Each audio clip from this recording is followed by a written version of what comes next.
Dans cette première vidéo sur le logiciel Groboto, nous allons voir comment l'on peut créer notre premier objet booléen. Je vais dans la partie primitive, donc dans la librairie ici. Sous primitive, je choisis dans la catégorie ellipsoïde, je prends cette ellipse, alors deux façons. Soit je pose l'objet comme ceci et ensuite avec le bouton droit je fais que cet objet soit au centre, ou alors donc je fais delete pour le supprimer, ou bien je peux aussi faire comme ceci, bouton droit, placer at the world center, donc au centre du monde. Je peux ici cliquer sur les axes pour voir que cet objet est bien au centre du monde. Ensuite, je vais agrandir cet objet en cliquant ici sur Global Échelle, sur l'échelle globale. Ensuite, je vais agir un peu sur les dimensions.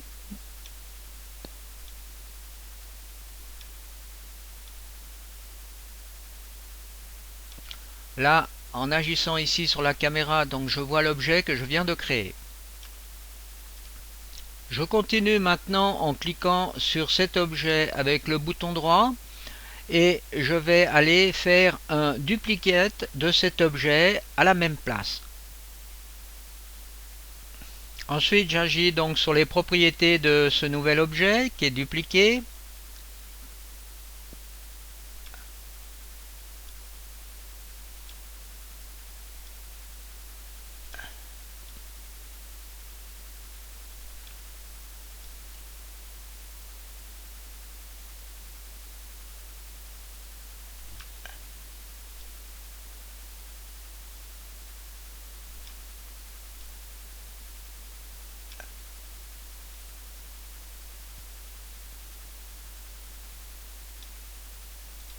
Je vais maintenant créer une opération booléenne entre ces deux objets. Alors là, ça va un petit peu se compliquer, donc il faut bien suivre la procédure.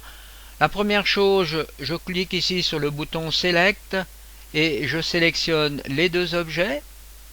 Ensuite, avec le bouton droit de la souris, je vais dans Boolean Cluster et je fais un nouveau cluster sur les parties sélectionnées. Ensuite, je désélectionne les deux parties en cliquant à l'extérieur. Je clique à cet endroit avec le bouton droit et je dis dans le booléen, je dis que c'est ici le primaire. Je clique à cet autre endroit, donc sur la deuxième partie, et je dis que je fais d'abord je mets toggle booléen, donc le résultat, l'affichage du résultat de l'opération booléenne. Je reviens ici et je dis outside body, et voilà, l'opération booléenne a été effectuée. Si maintenant je désire couper par exemple cet anneau en bas, par exemple à cet endroit, eh bien je vais utiliser un cône que je vais rajouter donc dans la scène. Je peux agrandir un petit peu le cône. Alors je désire utiliser, vous voyez, le plan de base du cône ici pour couper l'anneau. Alors je vais devoir d'abord rajouter le cône à l'opération booléenne, donc je viens à cet endroit, et ceci est important au moment où je clique avec le bouton droit.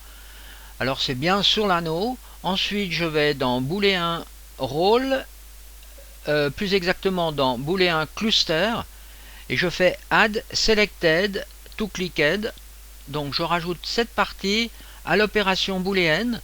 Ensuite je vais pouvoir effectuer l'opération booléenne. Alors je clique à cet endroit, bouton droit, booléen role, et je fais inside cône base plan, et vous voyez j'utilise donc le plan de base du cône pour couper l'anneau.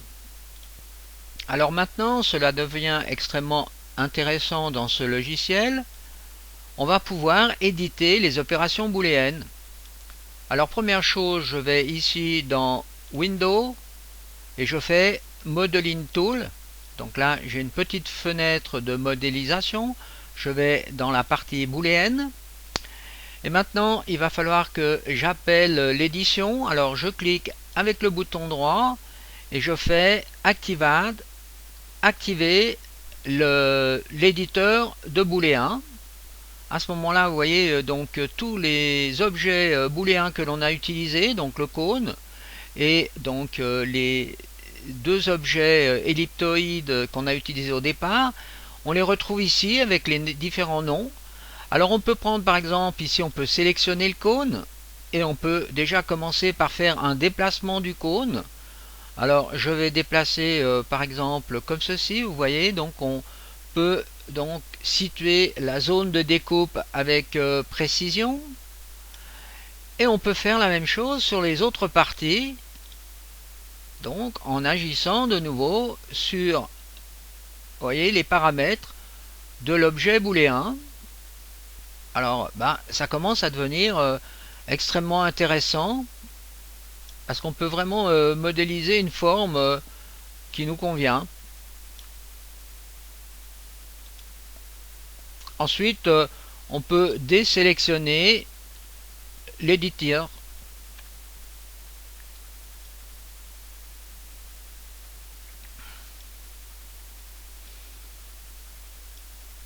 Et là, vous constatez la perfection des objets qui ont été créés. Alors profitons de cette vidéo pour regarder les différents système de prévisualisation. Alors ici dans Display Setting, vous voyez, vous pouvez donc faire avec un bordé noir ici, donc vous pouvez colorer ici cette ligne. Vous pouvez choisir une coloration, appliquer. Voilà, on a une bordure de la couleur, de la même couleur, donc la palette. Ensuite ici on a une autre option et une dernière option. Alors on retrouve bien sûr avec le bouton droit ici toutes ces options que l'on vient de voir.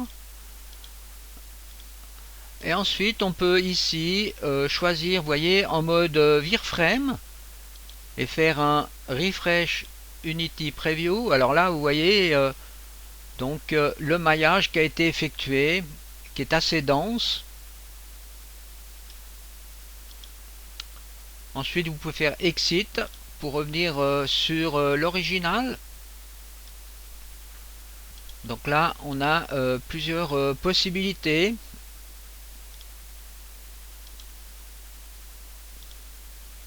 Allez, là on a un petit facettage.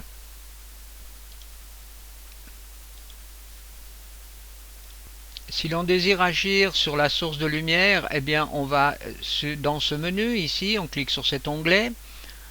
À ce moment-là, on peut cliquer sur le Show, donc le widget qui va nous montrer la direction de la lumière, donc elle vient comme ceci.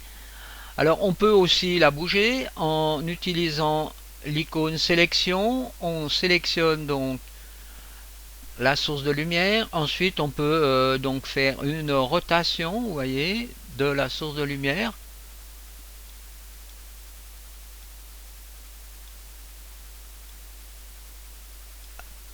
Là on a un éclairage à l'intérieur.